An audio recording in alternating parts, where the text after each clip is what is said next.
প্রিয় দর্শক শ্রোতা, রাসূল করিম সাল্লাল্লাহু আলাইহি ওয়াসাল্লাম বলেন, ফজরের পরে একটি দোয়া কেউ যদি 7 বার পড়ে এবং মাগরিবের নামাজের পর সেটি 7 বার পড়ে, আল্লাহ সুবহানাহু ওয়া তাআলা বলেন, বান্দা বান্দি দুনিয়া ও আখিরাতে যখন যা লাগে তার জন্য আমি যথেষ্ট হয়ে যাই।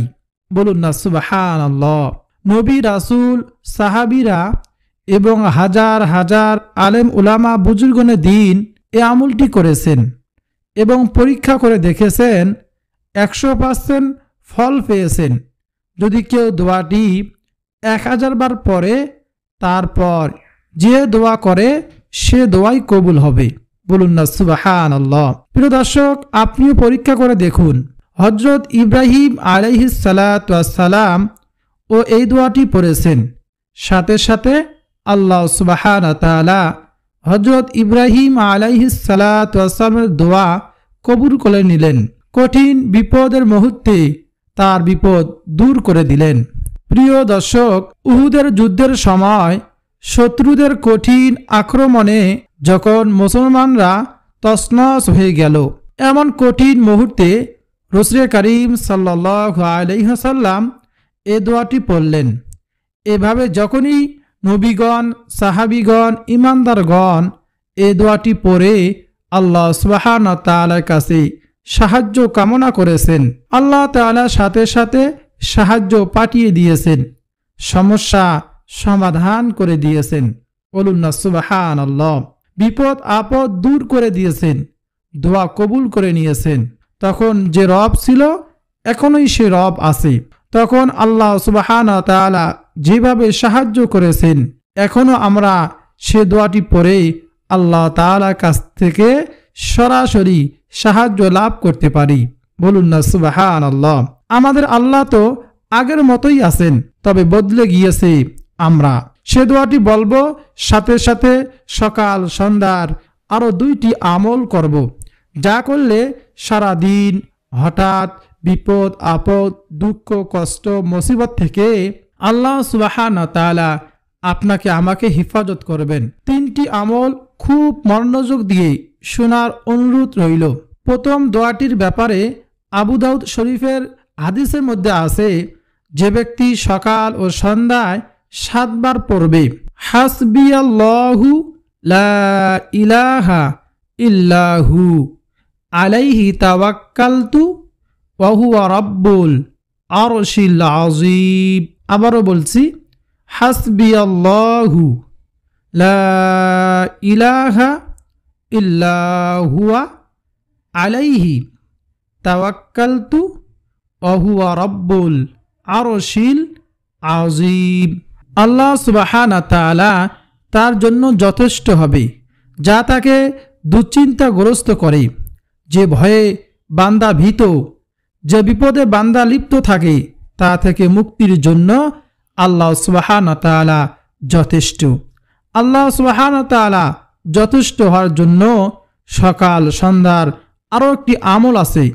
যেমন তিরমিজি শরীফের 5082 নং হাদিসে হযরত মুআজ ইবনে আব্দুল্লাহ ইবনে শুআইব রহমতুল্লাহি আলাইহি থেকে তার পিতার সূত্রে বর্ণিত, তিনি বলেন, এক বৃষ্টির দিন খুবই অন্ধকার কালো রাতে আমাদের সালাত পড়ার জন্য আমরা রাসূলুল্লাহ সাল্লাল্লাহু আলাইহি ওয়াসাল্লামকে খুঁজতেছিলাম। আমরা তাকে পেয়ে গেলাম খুঁজে। তিনি বললেন, বলো। আমি কিছুই বললাম না। পুনরায় রাসূলুল্লাহ সাল্লাল্লাহু আলাইহি ওয়াসাল্লাম বললেন, বলো। আমি কিছুই বললাম না। তিনি আবার বললেন, বলো। তখন আমি বললাম, হে আল্লাহর রাসূল, কি বলবো? তখন নবীজি সাল্লাল্লাহু আলাইহি ওয়াসাল্লাম বললেন, তুমি সন্ধ্যায় ও সকালে উপনীত হয়ে 3 বার সূরা ইখলাস অর্থাৎ কুল হুয়াল্লাহু আহাদ, সূরা নাস ও ফালাক পড়বে। এতে তুমি যাবতীয় অনিষ্ট থেকে রক্ষা পাবে। বলুন না সুবহানাল্লাহ। প্রিয় দর্শক শ্রোতা, এজন্য এই আমলটি অবশ্যই আমরা করব।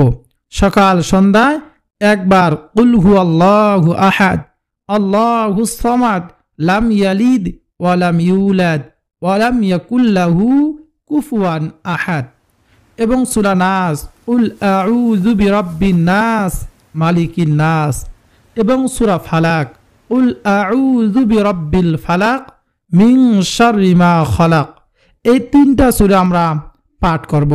তাহলে যাবতীয় অনিষ্ট থেকে, এরকম বিপদ আপদ থেকে আল্লাহ সুবহানাহু ওয়া তাআলা আমাদেরকে হেফাজত করবেন। এই কথা বলেছেন স্বয়ং রাসূলুল্লাহ সাল্লাল্লাহু আলাইহি ওয়াসাল্লাম।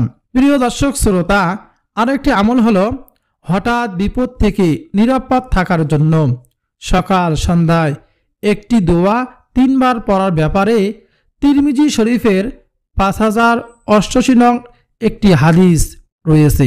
হযরত আবান ইবনু উসমান রহমতুল্লাহ আলাইহি সূত্রে বর্ণিত, তিনি বলেন, আমার পিতাকে বলতে শুনেছি এবং তিনি রাসূলুল্লাহ সাল্লাল্লাহু আলাইহি ওয়াসাল্লামকে বলতে শুনেছেন, যে ব্যক্তি সন্ধ্যায় 3 বার বলবে বিসমিল্লাহিল্লাযী লা ইয়াদুররু মা আসমিহি শাইউন ফিল আরদি ওয়ালা ফিস সামাই ওয়া হুয়াস সামিউল আলিম। আবারও বলতেছি, বিসমিল্লাহিল্লাযী লা ইয়াদুররু মা আসমিহি শাইউন ফিল আরদি ওয়ালা ফিস সামাই ওয়া হুয়াস সামিউল আলিম। প্রিয় নবীজি সাল্লাল্লাহু আলাইহি ওয়াসাল্লাম বলেন, যে ব্যক্তি সকালে 3 বার দোয়াটি পড়বে, সন্ধ্যা পর্যন্ত হঠাৎ কোনো বিপদে সে পড়বে না, বিপদ আসবে না। বলুন না সুবহানাল্লাহ। এবং সকাল সন্ধ্যায় 3 বার যদি পাঠ করে, তাহলে 24 ঘন্টার মধ্যে হঠাৎ কোনো বিপদ আপদে সে পড়বে না। বলুন না সুবহানাল্লাহ। এই হাদিসের রাবী পক্ষান্তরে আক্রান্ত ছিলেন, অর্থাৎ তিনি বলেন, আমি প্রতিদিন এ দোয়া পড়তাম, যেদিন আমি এ দোয়া পড়তে ভুলে গিয়েছি সেই দিনে আমি রোগে আক্রান্ত হই। প্রিয় দর্শক শ্রোতা, আমিও এই আমলটি করে অনেক অনেক ফজিলত পেয়েছি। এখন আমি এই আমলটি করি, প্রত্যেক দিন সকাল সন্ধ্যায় এই দোয়াটি 3 বার করে পড়ার চেষ্টা করি। এই দোয়াটি পাঠ করলে অ্যাক্সিডেন্ট থেকে, হঠাৎ বিপদ আপদ থেকে আল্লাহ সুবহানাহু ওয়া তাআলা আপনাকে আমাকে হেফাজত করবেন। প্রিয় দর্শক শ্রোতা, অবশ্যই আমরা এই আমলটি করব। আর আমরা যদি হাসবিয়াল্লাহু লা ইলাহা ইল্লাহু আলাইহি তাওয়াক্কালতু ওয়া হুয়া রাব্বুল আরশিল আযীম, এই দোয়াটি আমরা যদি 1000 বার পাঠ করে আল্লাহ সুবহানাহু ওয়া তাআলার কাছে তারপর দরুদ শরীফ পাঠ করে দোয়া করতে পারি, আল্লাহ সুবহানাহু ওয়া তাআলা আপনার আমার দোয়া সঙ্গে সঙ্গে কবুল করবেন। এই 3টি আমল অবশ্যই আমরা করব। প্রিয় দর্শক শ্রোতা, আল্লাহ তাআলা আমাদের সবাইকে আমলগুলি নিয়মিত করার তৌফিক দান করুন এবং সব ধরনের বিপদ আপদ বালা মুসিবত কষ্ট থেকে আমাদেরকে হেফাজত করুন, আমিন। প্রিয় দর্শক শ্রোতা, ভিডিওটি যদি আপনার কাছে ভালো লাগে, আপনার উপকার হয়, অবশ্যই ভিডিওতে লাইক করবেন, কমেন্টে আমিন লিখবেন আর চ্যানেলটি সাবস্ক্রাইব করে পাশে থাকা বেল বাটনটি অন করে রাখবেন আর ভিডিওটি শেয়ার করে দিবেন।